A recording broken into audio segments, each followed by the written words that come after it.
चक, विजयनगर विस्तार और आसपास के क्षेत्रों में सरकारी बहाव क्षेत्र, नदी क्षेत्र तथा विवादित जमीनों पर कथित अवैध कब्जों और करोड़ों रुपए की प्लॉटिंग का मामला लगातार तूल पकड़ता जा रहा है। स्थानीय निवासियों का आरोप है कि भूमाफिया सरकारी और संवेदनशील जमीनों को छोटे छोटे प्लॉटों में काटकर भोले भाले लोगों को बेच रहे हैं, जिससे न केवल सरकारी संपत्ति को नुकसान पहुंच रहा है बल्कि खरीदारों की जीवन भर की कमाई भी दांव पर लग रही है। क्षेत्रवासियों का आरोप है कि वास्तविक जमीन सवाई चक और बहाव क्षेत्र में होती है, जबकि खरीद फरोख्त के दस्तावेजों, चेकों और अन्य कागजातों में दूसरी कॉलोनियों, विशेषकर विजयनगर विस्तार का नाम दर्ज कर खरीदारों को गुमराह किया जाता है।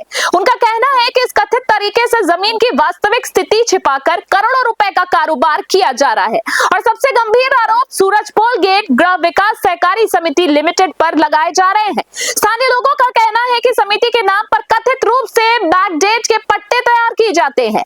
आरोप है कि दस्तावेजों पर पुरानी तारीखें दर्शाकर बाद में पट्टे जारी किए जाते हैं, जिससे सरकारी या विवादित जमीनों को वैध दिखाने की कोशिश की जाती है।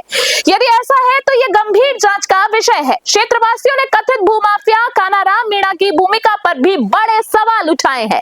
उनका आरोप है कि कानाराम मीणा अपने साथियों के साथ मिलकर सरकारी, नदी और बहाव क्षेत्र की जमीनों तक को प्लॉटों में तब्दील कर बेचने का काम करता है। स्थानीय लोगों का यह भी दावा है कि उसके खिलाफ जयपुर के विभिन्न थानों में कई मामले दर्ज बताए जाते हैं, लेकिन इसके बावजूद कथित प्लॉटिंग और जमीनों की खरीद फरोख्त का सिलसिला लगातार धड़ल्ले से जारी है।